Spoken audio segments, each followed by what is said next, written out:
A gente vai começar com uma palestra do Diego Banhes.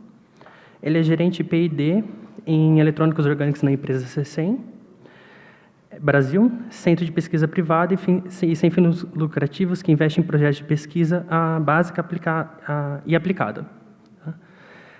Sua palestra vai falar sobre, então, os dispositivos fotovoltaicos orgânicos. Ele vai contar um pouco sobre a experiência na empresa C100. Então, dou a palavra ao Diego e bom evento a todos.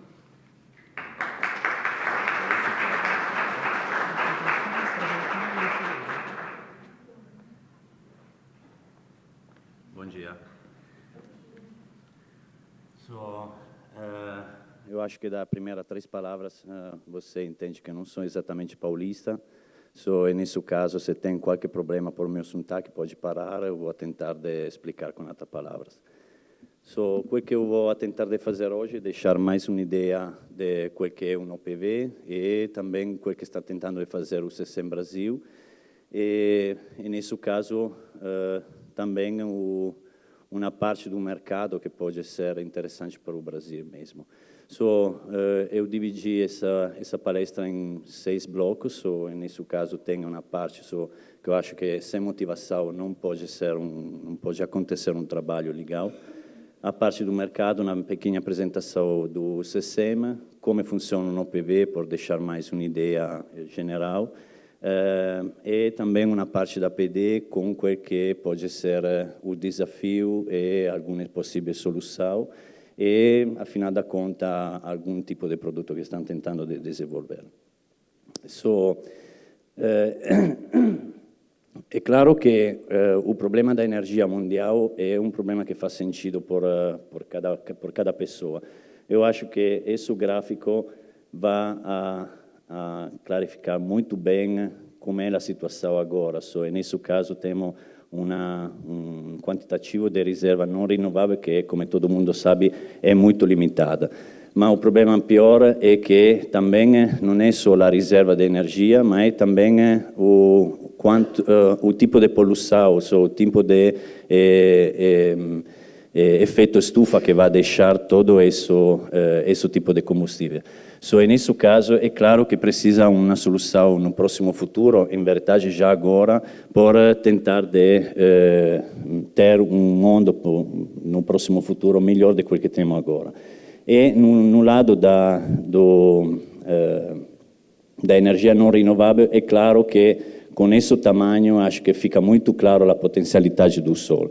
O que estão tentando de fazer nisso é tentar de entender um pouquinho mais a potencialidade do Sol. Normalmente, todo mundo sabe que o Sol vai gerar muita energia.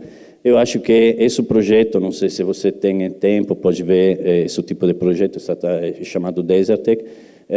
E nesse caso, esse tipo de projeto pode imaginar que é só uma brincadeira, mas eu acho que deixa uma ideia muito clara da potencialidade. Esse tipo de quadrado aqui vai a dimensionar exatamente, no caso que se está coberto essa quantidade do deserto com um painel fotovoltaico não de última geração, mas quel que você pode encontrar no mercado, vai já satisfazer a energia, por exemplo, esse tamanho aqui, a energia da Europa. Uma outra ideia muito clara por deixar a ideia mais clara, é exatamente que com somente 6 horas, se podemos cobrir o deserto com o painel fotovoltaico de todo o deserto do mundo, com só 6 horas podemos cobrir a riqueza energética de todo o mundo. É claro que isso é impossível, não pode acontecer, mas é só por deixar a ideia de que é uma fonte renovável que precisa só de pegar e está de graça, só precisa somente de encontrar a tecnologia e tentar de convertir esse tipo de energia e somente pegar e utilizar. Un'altra motivazione è claro che, come pode ver da esse tipo dessa imagem, tem uma riqueza energética que normalmente está no norte do mundo, mas tem também toda a parte baixa do mundo que que está no escuro. E nesse caso é claro que, por que está no escuro? Porque mais da vez precisa de transportar a energia em alguma área remota que fica muito custoso. E nesse caso precisa de produzir a energia em loco. E nesse caso é claro que se tentamos de olhar mais no específico no Brasil, possiamo ver che il 64% da energia produzida no Brasil è un'energia por idroelétrico. E depois tem outro tipo de energia. No caso do fotovoltaico, estamos falando de um país tropical, e nesse caso faria sentido que o fotovoltaico seria mais com uma quantidade maior. Pode ver que o fotovoltaico no Brasil até há 2 anos atrás estava calculado zero. Em verdade não é exatamente zero, é 0,3%, mas podemos calcular zero. Só fazer um conto mais rápido, pode ver que nesse caso, nessa parte da tabela, só tem l'incidência solar no Brasil comparado com outros 3 países, a Alemanha, ainda a Inglaterra. E se tentamos de fazer esse exercício matemático com um tamanho do território do Brasil e com outros 3 países, temos que l'incidência solar máxima anual é qualcosa come 40 vezes maior que na Alemanha. Ou no caso da Inglaterra, chegamos até a 65 vezes. Se tentamos de olhar, nesse caso, o valor de gigawatt que podemos produzir por ano, e nesse caso, no Brasil, comparado a outros 3 países, chegamos a 70%. A parte mais engraçada é que no desenvolvimento da tecnologia por pegar esse tipo de energia, pode ver que está completamente refletido no outro lado. A Alemanha chega a 82% da potência instalada, comparado no Brasil, que, como eu falei já antes, somos a 0,3%. É claro que tem uma falta nesse caso no Brasil. E nesse caso, como podemos fazer? Nesse caso, eu fiquei aqui só por clarificar um pouquinho mais o tipo de tecnologia. Temos o que está chamado normalmente a tecnologia da primeira geração, que é normalmente um tipo de tecnologia baseada sobre um material inorgânico, normalmente o silício, com diferentes estruturas, tem também o cristalino ou o amorfo. A segunda geração, que é normalmente classificada como um material mais fino, também não está mantendo a transparência, mas tem somente que é um material mais fino, e normalmente são material mais tóxico, e também isso pode ser um problema por instalação civil. E depois chega a terceira geração, que somente até há 3, 4 anos atrás estava classificada somente como orgânica. Em verdade, agora já está classificada também como híbrida, porque tem algum material, como por exemplo a perovskite, que é um material que não é orgânico, mas que tem propriedade de solução, mesmo como orgânico, só está juntado diretamente com a terceira geração. E nesse caso, é claro que por cada tecnologia pode ser um tipo de mercado diferente e pode ter um tipo de aplicação diferente. E nesse caso, essa tabela é somente por deixar uma ideia um pouquinho mais clara também do desafio, e mais da vez podemos falar de percentagem, podemos falar de energia produzida, mas a mais da vez só tem muita diferença daquilo que pode acontecer no laboratório e aquilo que você pode encontrar no mercado. Nesse caso, eu acho que o que está mais conhecido pode ser o silício cristalino. Pode ver que a eficiência da célula pode chegar também a 25%, em verdade pode chegar também a 26%, 27% em condição particular em laboratório, mas tem também um limite físico que depende da teoria aplicada, mas pode ser de 29% ou 31% máximo. Nesse caso, sabemos que com o silício também, teoricamente, mais do 300 watt por metro quadrado não pode acontecer. Mas é verdade também que depois no módulo, que você pode encontrar no mercado, é qualcosa como não mais do 20%. É muito raro encontrar um painel comercial em cima de 20%. Depois eu fiquei aqui mais de altro tipo di tecnologia, ma solo per chegar a quel che fa mais sentido per quel che stanno tentando di fare aqui no Brasil, è esattamente come pode ver o OPV, quel che è classificato come fotovoltaico di tipo organico.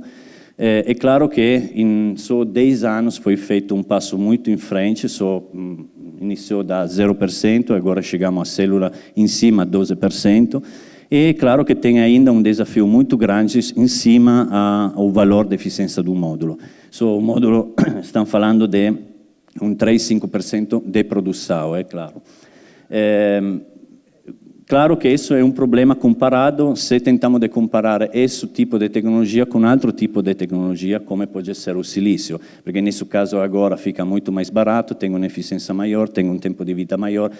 Qual é a motivação também de investir dinheiro sobre o fotovoltaico orgânico? E nisso depois tenho alguns slides para explicar esse ponto de vista.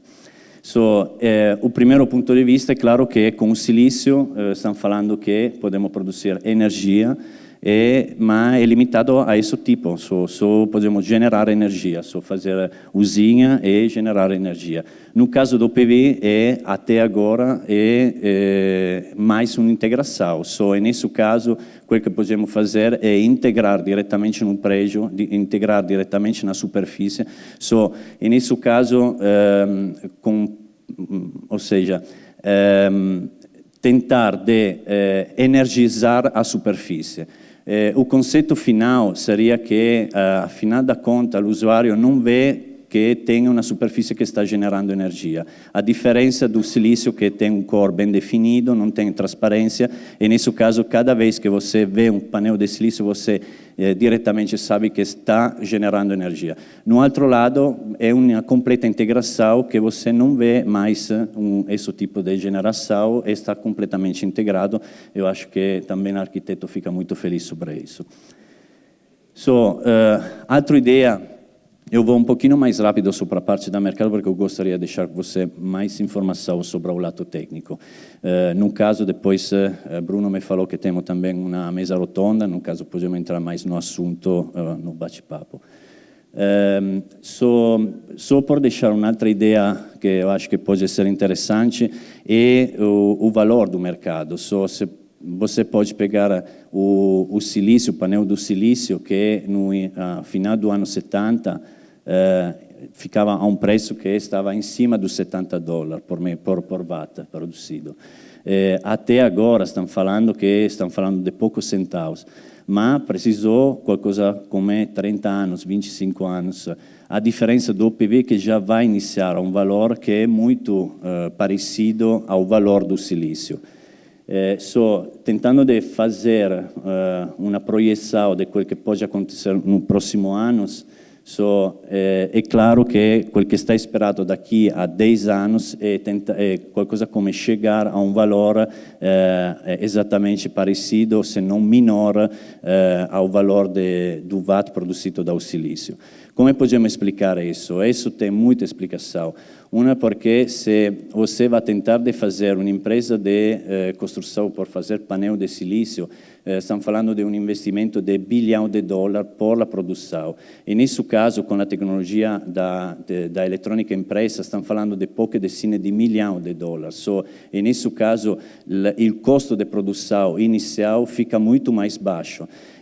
O desafio agora é tentar de encontrar, claro, material, abaixar o custo, tentar de encontrar a solução que vai aumentar o tempo de vida e também a eficiência. E nesse caso, é claro que é um reflexo direto ao valor de watt produzido. Sobre isso que foi tem a fundação da Sanyu, que é o nosso spin-off do CSM, que até agora é com a linha de produção maior do mundo, mas por isso vou tentar de deixar mais informação na explicação depois. não sei quante pessoas de você conhece essa tabela, esse é um resumo da NRL. A NRL é um instituto americano dos Estados Unidos que vai deixar cada ano o progresso de toda essa tecnologia fotovoltaica, e nesse caso pode ver que tem também algum tipo de...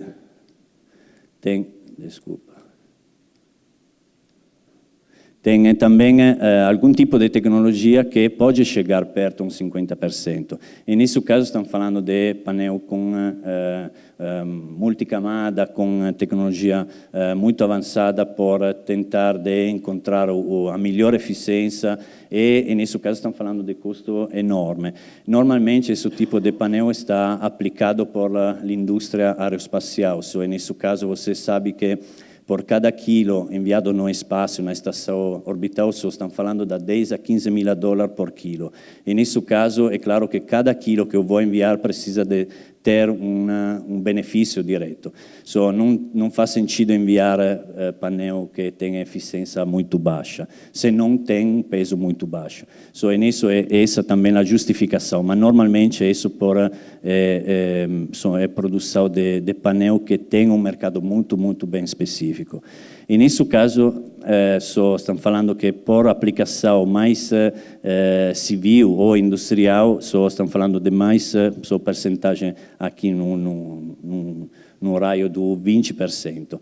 A parte engraçada é que cresceu também, como eu falei antes, outro tipo de tecnologia, como no caso do OPV. Como pode ver, tem iniciou somente no 2001, qualcosa como 15, 16 anos, chegou a dar pouco percentagem, da 0,5% percentagem até a mais de 12%. Outro tipo de tecnologia que é conectada à terceira geração, estamos falando do perovskite, que nesse caso, estamos falando aqui que tem uma crescita muito mais alta, estamos falando que a célula sozinha pode chegar em cima a 22%. E nisso está mais bem explicado também aqui como foi e como cresceu diretamente o OPV. Comparado com, tentando de normalizar o valor, pode ver como o desafio, mas no mesmo tempo também como cresceu diretamente o OPV e a perovskite nesse caso, comparado a outro tipo de tecnologia. É claro que você sabe melhor que mim que a tecnologia é conectada ao dinheiro investido. Mais dinheiro está investido, mais a tecnologia vai crescer rapidamente. É claro que nesse caso, isso é também o que está acontecendo com a perovskite, que no primeiro lugar chegou a um valor muito alto já inicialmente, e daqui foi investido já muito dinheiro até agora, em poucos anos, chegou a chegar agora, esse dado está ainda já antigo, porque agora fica em cima um 22,5%. É claro que também a perovskite tem muito problema, não estou falando da solução reina, é só um início, precisa, claro, ainda muito tempo, mas só por deixar a ideia que cada vez, eu acho, só para spendere uma palavra mais sobre a perovskite. A perovskite não é um material novo, é um material que tem 80 anos. Por que chegou somente agora? Porque 80 anos atrás não tinha tecnologia, não tinha conhecimento como usar esse material.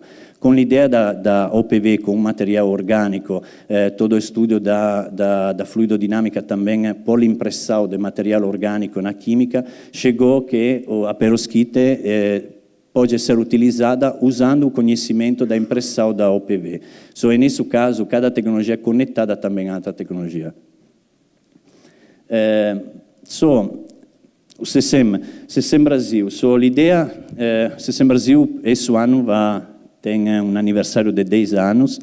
L'idea fundamental do CECEM estava de tentar criar um polo de tecnologia por tentar aumentar o nível de tecnologia no Brasil. Por tentar de fazer isso, foi tentado de encontrar um investidor, tentando de chegar em cada lugar do mundo por encontrar um modelo de aplicar aqui no Brasil. Foi encontrado na Suíça, o CECEM Suíça, E o sistema é muito fácil, nesse caso é parceria com universidade, parceria com Instituto de Pesquisa, mas também parceria com indústria, e nesse caso l'idea fondamentale è pegar un conhecimento de base, da tecnologia de base, fazer um desenvolvimento de tecnologia por chegar a fazer spin-off e criar empresa e também trabalho. Nesse caso, o mesmo modelo da Suíça foi aplicado aqui no Brasil, essas são mais as parcerias que temos aqui no Brasil e o partner envolvido na criação do CESEM. Che va acontecer normalmente, só para explicar um pouquinho melhor o CESEM Brasil. Normalmente, nesse gráfico eu fiquei o tamanho da risorsa do dinheiro que normalmente precisa de investir, e no X eu fiquei tem a pesquisa de base até ao desenvolvimento do protótipo. Normalmente, o que vai acontecer na academia, na pesquisa, na universidade ou no Instituto da Pesquisa, a maior parte do dinheiro, come está correto que está, é investido exatamente sobre a pesquisa de base. Mas é claro que mais que vá próximo a um tipo de protótipo, esse tipo de interesse vai a cair. A mesma coisa vai acontecer na economia privada, no tamanho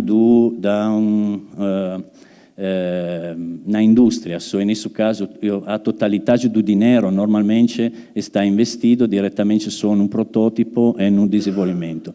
Come pode ver da esse gráfico, tem um buraco enorme, e isso é exatamente o que está tentando de fazer o Brasil, tentar de reduzir esse buraco e cobrir esse buraco. Quel che stanno tentando di fare nesse caso è tentare di creare un ponte da una pesquisa de base a un mercado. E come eu falei antes, è tentare di pegare a prova do conceito, creare un prototipo che è un nostro core, non so se chiamare core business, ma quel che stiamo tentando di fare e tentare di dimostrare também un tipo di prodotto per depois fare una fondazione do spin-off, che nesse caso per l'OPV e la SANU. Temos duas tecnologias agora, em verdade a primeira que é o sistema cerâmico, estão tentando de converter mais general sobre o sensor, sensorística. Nesse caso temos já, por exemplo, um projeto aplicado sobre um detector de raio-x por uma companhia muito importante. É claro que agora o foco da eletrônica orgânica é um universo muito grande. No caso, agora, o que estamos tentando aplicar todo o esforço, 99%, é dedicado sobre l'OPV. Mas, claro que o próximo passo é também bateria impressa, o transistor, o filo condutivo, tem muita aplicação que pode ser aplicada na eletrônica orgânica. Nesse caso, quel que está dividido o CESEM Brasil, quel que, como expliquei antes, precisa de saber que l'investigação de base e saber o que está acontecendo por tentar de encontrar a solução melhor que pode ser deixada e criar o valor adicional por encontrar o tipo de mercado e o tipo de solução aplicada ao módulo. E nesse caso, quel que estamos tentando de fazer é tentar de ficar nesse triângulo, que aumentar a eficiência, aumentar o tempo de vida e abaixar ao mínimo o custo. É claro que cada ângulo aqui é um fator importante, porque se temos uma eficiência muito alta e um tempo de vida muito alto, mas um custo elevado, não faz sentido. A mesma coisa é se temos um tempo de vida de 2 dias. É claro que cada solução não pode ser aplicada e mais da vez precisa de voltar atrás e encontrar um outro tipo de solução porque fica interno a esse tipo de triângulo. Nesse caso, a pesquisa mais de base é sobre o dispositivo pequeno, por encontrar e reduzir ao mínimo o custo. Depois, o que tentamos de fazer é finalizar em módulos, que é o nosso módulo padrão para investigar eficiência e tempo de vida. L'encapsulamento, que, come non so se você sabe, ma è uno dos fattori mais importantes, exatamente perché un materiale orgânico tem uma degradação natural quando tem uma exposição ao oxigênio em geral, mas diretamente também com a água ou umidade. E depois, claro, que tem também todo o desafio a análise do dado do tempo de vida e estabilidade, onde por estabilidade vou entender mais a estabilidade, por exemplo, em baixa luz. O OPV tem muita propriedade, agora aqui eu fiquei la maior, só por tentar de deixar l'idea de quel que é a diferença com outro tipo de tecnologia. Eu acho que quella que faz mais sentido normalmente é exatamente o tipo de transparência, que podemos chegar até agora a 50% de transparência, e também quanto está leve, e também o fator estético. Nesse caso, podemos tentar de encontrar cor diferente, e tem também mais de um projeto muito legal que é tentar de chegar a um valor de Pantone, que o cliente pode escolher o tipo de cor e, claro, com riferimento ao tempo de vida ou eficiência relativa. Mas essa é a razão porque tem a SANU, acreditamos que por um nível do tamanho do mercado do Brasil que é perto a zero, e também a quantitativo também do mercado que pode ser encontrado e o tipo de aplicação que também aqui no Brasil é um bom protótipo por tentar de encontrar a solução melhor. Porque normalmente é claro que com um sistema mais agressivo, com um ambiente mais agressivo como pode ser um ambiente tropical que tem uma alta umidade, uma alta insolação, é um desafio muito mais alto que não em outro lugar do mundo. Agora, é mais como tentar de deixar uma ideia um pouquinho mais clara de como funciona. No mesmo tempo, posso deixar qualquer... No mesmo tempo que eu falo, Bruno, pode passar. Eu acho que é melhor que minha palavra vê diretamente. Infelizmente, esse tipo de módulo não funciona agora com indoor, mas normalmente, não sei se pode mostrar que podemos selecionar também um tipo de módulo que pode funcionar também indoor. Como é a estrutura de um OPV? Um OPV normalmente tem um substrato, isso é claro, que precisa claramente de um substrato. Normalmente trabalhamos sobre um substrato flexível, mas pode ser também em vidro. Precisa, como cada dispositivo eletrônico, também um cátodo, e nesse caso, o que está chamado é um ito, que seria um óxido de índio estanho. No nosso caso, está usado o que está chamado um IMI, que é já uma multicamada, é um óxido de índio estanho com uma camada de metal, que normalmente é a... Tá?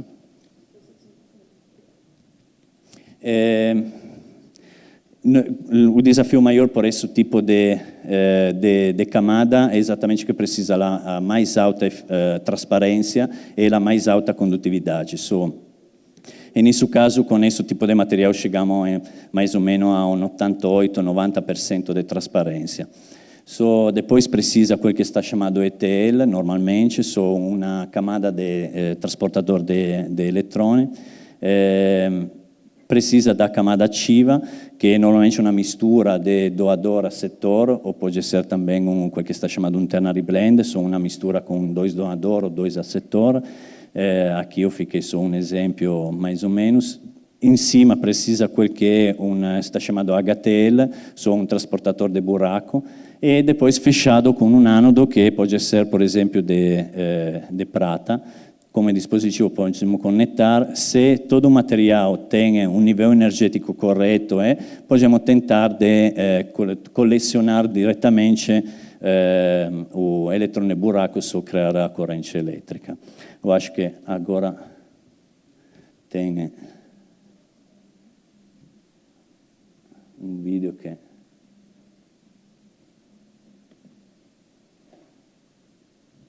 não sei se va a partir. So, aqui estava solo por... Ah, sì, tem. Solo por explicar mais ou menos o que vai acontecer na bulk heterojunction, como está chamada. So, quando vai entrar a luz, está criado o que está chamado um excitone, que podemos imaginar como um dipolo elétrico que tem uma conexão buraco e eletrone. Se vai encontrar um material de riferimento, nesse caso pode ser dividido esse eletrone e o buraco com um nível energético correto pode ser colezionato diretamente in un elettrodo de un lado. É claro que essa é a estrutura mais ou menos a estrutura que está colecionada, nesse caso, para isso que está chamada bulk heterojunction, exatamente porque não é uma junção sozinha, mas é uma mistura de dois materiais. É claro que o problema fundamental aqui é tentar de encontrar uma morfologia, uma nanomorfologia bem definida. Estamos falando de tamanho de espessura da 200 a 300 nanômetros, com uma distância da doador a setor que precisa que vai ficar, depende do material, mas da 10 a 30 nanômetros. Nesse caso, come possiamo ver come o problema principal? O problema principal é claro que, como eu já falei antes, temos já que somente com o substrato está já perdido 10%, e nesse caso, claro que o processo da entrada da luz é um fator principal também, que precisa de escolher bem. Como eu falei já também antes, a escala da nanoestrutura é quel que precisa de trabalhar muito, nesse caso precisa de entender como dividir e como criar uma morfologia melhor. E depois, claro que tem todo depois o tamanho do lado elétrico que precisa de otimizar, que pode ser um fator de perda. E nesse caso, escolher o tipo de material doador a setor é fundamental, e isso é claro que nos últimos 10 anos ficou um desafio enorme por l'elettronica, por la química orgânica, e também porque estamos falando de um paradoxo, normalmente estamos usando polímero, plástico, e nesse caso, se você pega uma caneta e deixa no sol, você, por sua experiência direta, sabe que depois de 6 meses essa caneta está completamente destruída. No nosso caso, estão tentando ficar um plástico embaixo no sol para produzir energia sem que essa vá destruir. Esse caso, é claro que tem um desafio no lado da ciência do material, no lado da química, no lado da física, no lado da eletrônica também. E nesse caso, o que precisa de fazer por encontrar uma morfologia melhor é tentar ter uma cinética de evaporação do solvente melhor possível, otimizada. Precisa, claro, trabalhar em cima da temperatura de deposição, mas tem também a solvatação, que é um problema fundamental, mais conectado, claro, na área da química, mas que é conectada também depois ao tipo de processo que está aplicado. Isso vai gerar, claro, a mobilidade da portador de carga e depois alto grado de localização e interpretação da separação de fase que eu falei antes, que precisa de encontrar, para isso precisa por cada tipo de material, pode ser até a 8, 10 nanômetros, e nesse caso precisa de tentar de encontrar o tipo de material que vai a deixar um domínio de fase com esse tipo de tamanho. E depois, claro que, a final da conta, temos um valor que pode ser generado, nesse caso temos mais de um fator de perda, que como é l'exitone, pode ser que se não vai encontrar o tipo de material, vai recombinar, vai emitir novamente o fotone. Não sei se quantas pessoas de vocês conhecem uma curva fotovoltaica, mas só por deixar uma ideia, porque depois tem algum gráfico é bom saber. Nesse caso, essa é uma cura fotovoltaica. Quel que é o fator principal é o valor de VOC, a tensão, e o valor de corrente, que é a corrente de curto-circuito. E depois tem um outro valor que está chamado Fill Factor, que é um fator de forma, que é uma razão com o valor ideal e o valor do ponto máximo de potência máxima generada. E nesse caso temos isso que é o valor de eficiência. O valor de eficiência, quando falamos, por exemplo, do 10%, está considerado mais ou menos que o Sol vai generar, ou vai acontecer na Terra, mais ou menos 1000 watt por metro quadrado, 10%, estão falando que vai convertir 100 watt por metro quadrado.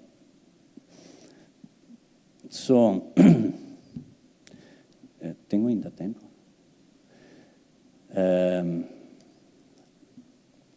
Como eu falei antes, precisa de investigar por aumentar eficiência e tempo de vida. Eficiência e tempo de vida, como podemos tentar de encontrar esses dois valores?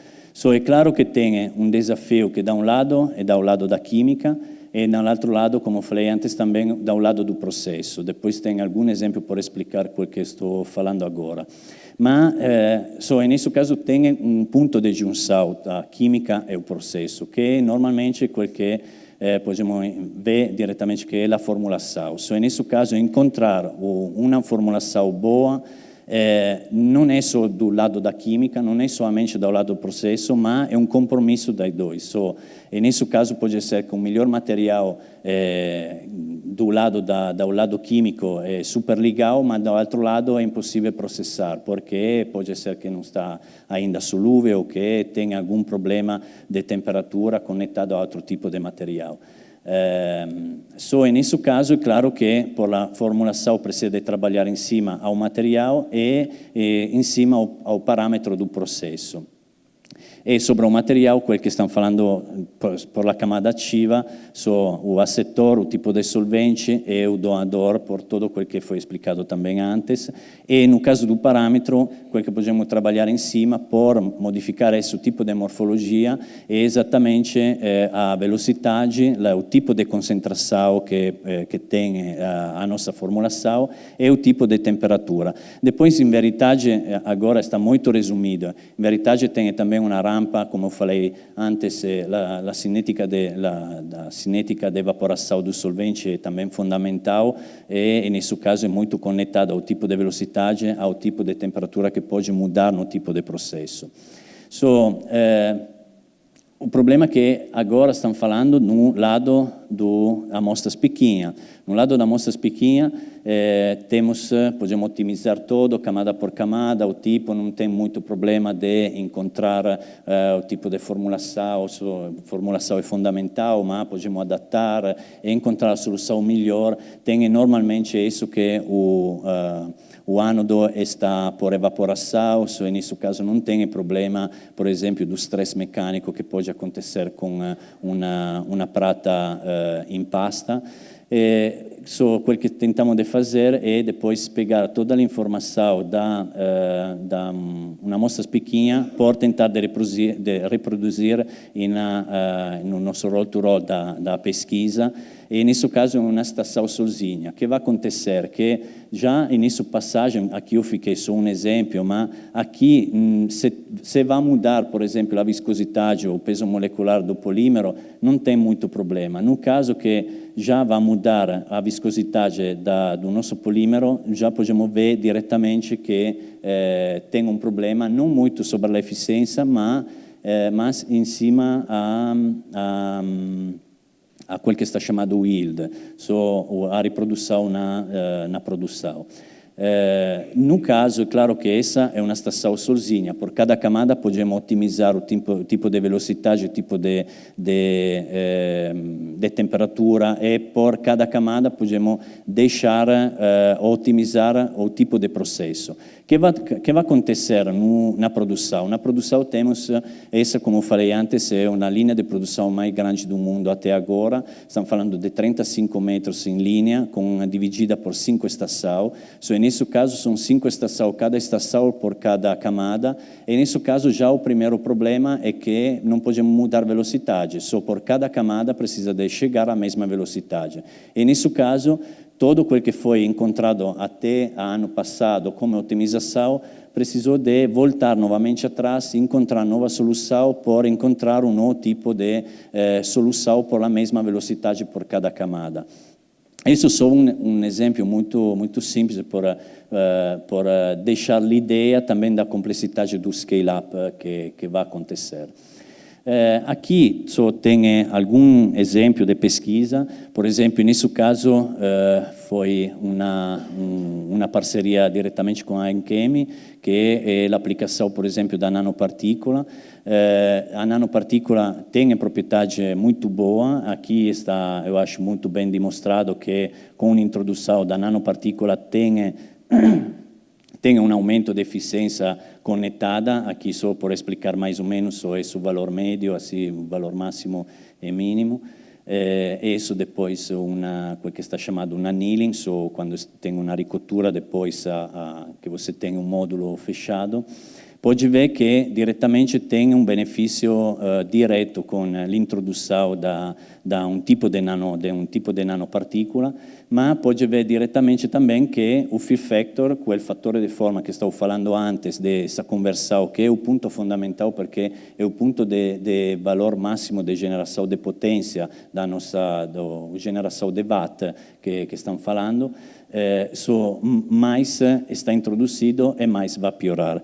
Nesse caso, é claro que precisa de entender um pouquinho melhor, e nesse caso foi tentado de encontrar, pode ver que com um aumento de concentração de nanopartícula tem um trend muito bem definido, e nesse caso podemos ver diretamente qual é o valor de nanopartícula que fica melhor no nosso caso.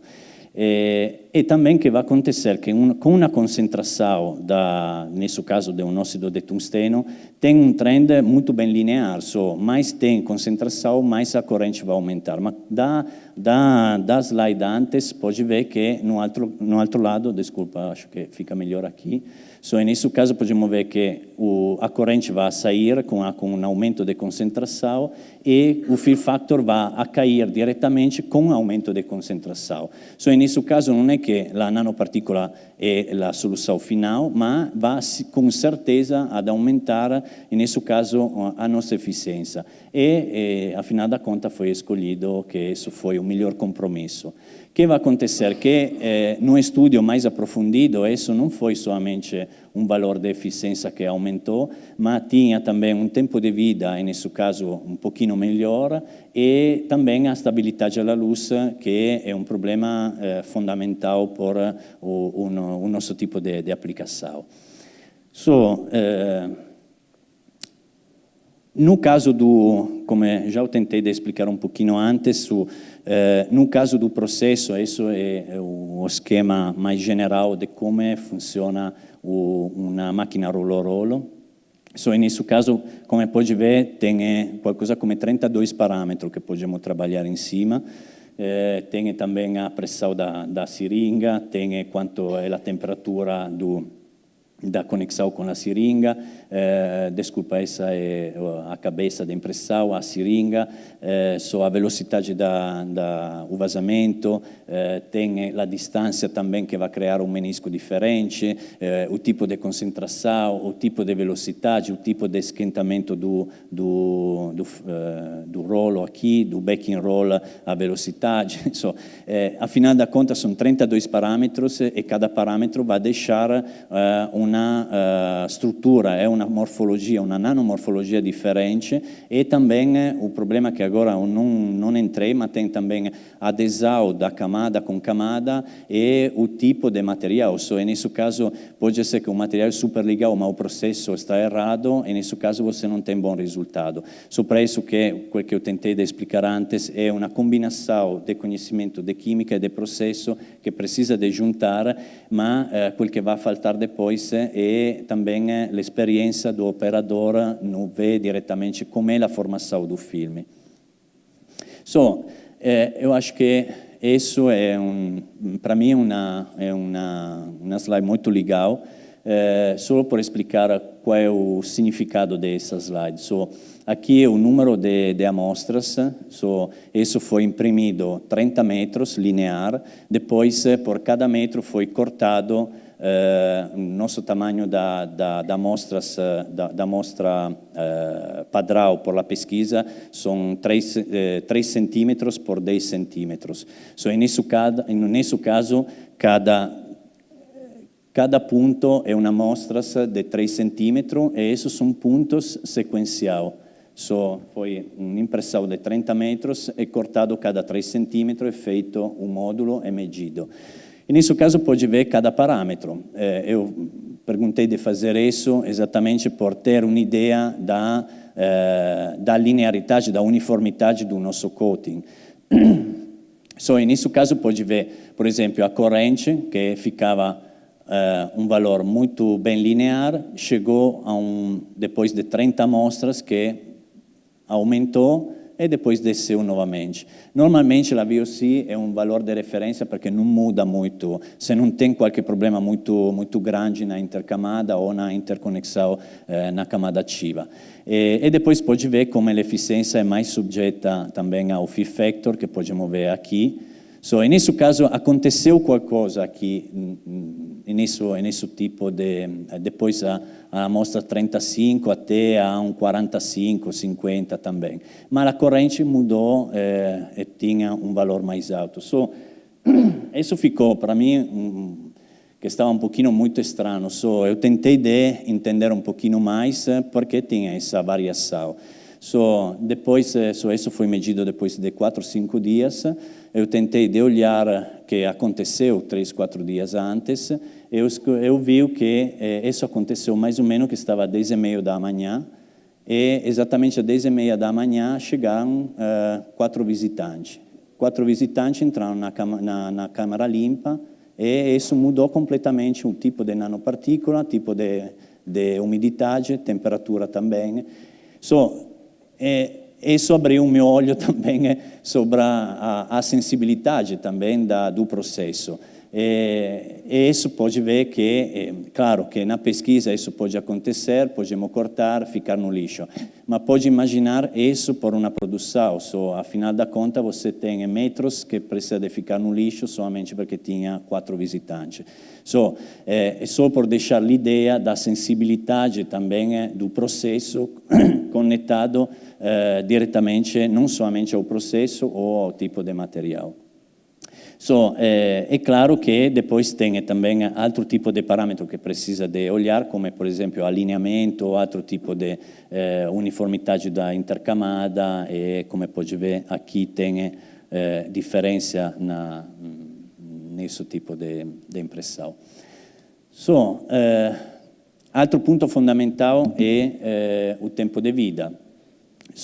O tempo de vida é qualcosa como que está conectado à estabilidade do sistema e a estabilidade do sistema é conectada ao tempo de vida. Como podemos tentar de entender um pouquinho mais a complexidade disso? Porque temos um módulo que pode acontecer, como você viu antes, se você não sabe que entraram 4 visitantes, e nesse caso pode ser, não funcionou isso, o material não fica bom. É muito complexo tentar de entender também o tempo de vida, mais que não medir somente a eficiência. E nesse caso, o que precisa de fazer é tentar de dividir o sistema, a estabilidade, e tentar de dividir uma estabilidade, que está chamada extrínseca, e uma estabilidade intrínseca. E nesse caso, o que eu estou tentando de falar é o que vai acontecer fora do nosso módulo e o que vai acontecer interno no nosso módulo, por tentar de entender e focar mais a pesquisa por cada tipo de estabilidade. Vou um pouquinho mais rápido, acho que tenho ainda tempo? Não. Vou fechar.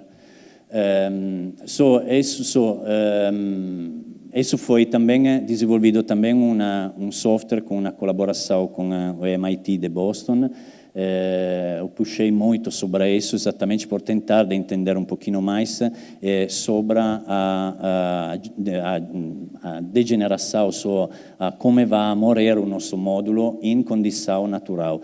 Essas são toda medida por 3 tipos de material diferentes. Esse é o clássico P3HT, esses dois são o que está chamado low bang polymer, são um material mais avançado, e tentar de ver em condição real. Nesse caso, são medidas, por exemplo, essa em verde escuro a 1 watt, desculpa, a 1000 watt por metro quadrado, a um sol, quel que está chamado, a um valor de metade do sol e aqui 1/10 do sol. Nesse caso, pode ver que por o P3HT a degeneração, como a degradação do polímero é muito linear e depois de mais ou menos um ano, qualquer mês mais, não vai mudar muito.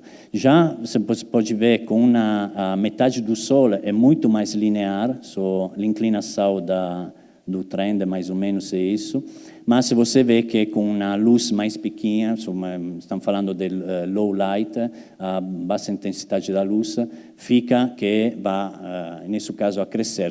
Essa coisa não vai a degenerar acima, não vai a degradar acima o nosso módulo. Se pegamos um material mais inovador, nesse caso vai generar muita mais energia que não o nosso P3HT, mas pode ver que o tamanho e a diferença é muito grande. Isso vai a degradar muito rapidamente, também aqui em um ano degradou, estamos falando que da 3,5 chegou a mais ou menos 1,5, e também com a baixa intensidade vai a crescer, mas se você vê o trend, porque esse é só um fit linear, em verdade isso parece que está já caindo.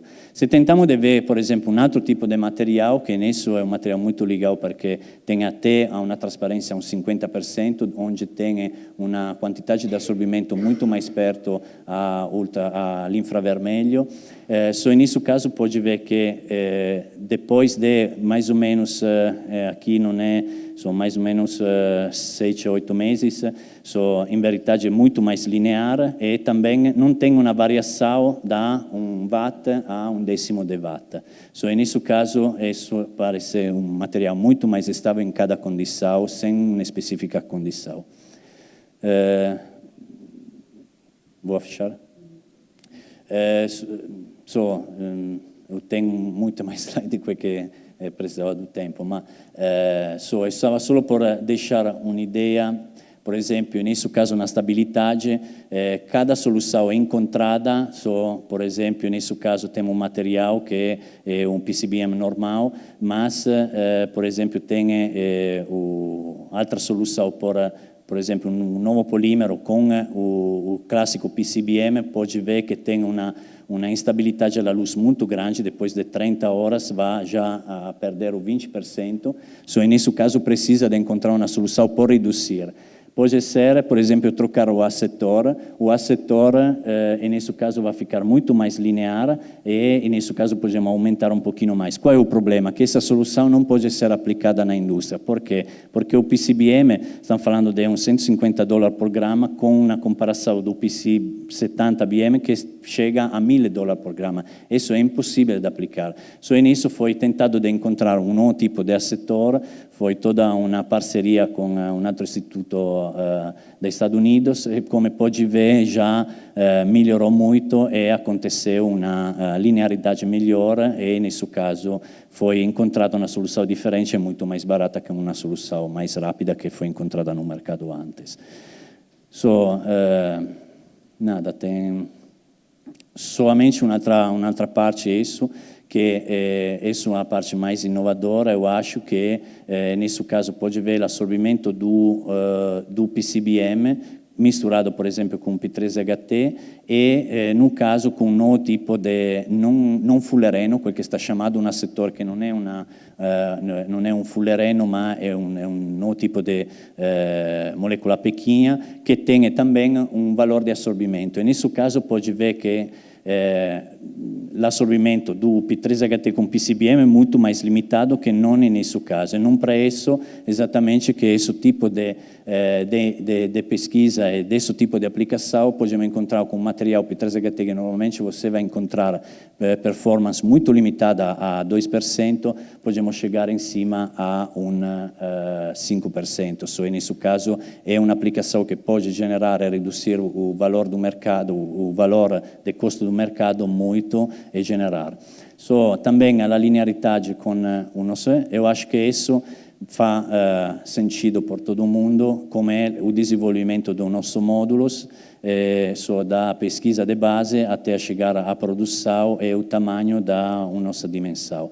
A relação da eficiência, eu acho que fica interessante, pode ver che da una cellula solzinha, che può essere un valore 1, sappiamo che per chegar a un valore di 6.000 cm2 sta perdido mais ou menos un 50%, ma in verità il valore che precisaria di olhare è questo aqui, che è già un modulo che fica aqui. So, in verità, quel che possiamo perdere da un valore di modulo piccino a un valore grandao, che stiamo parlando di 2 metri per medio metro, in verità è una perdita mais ou menos del 30%.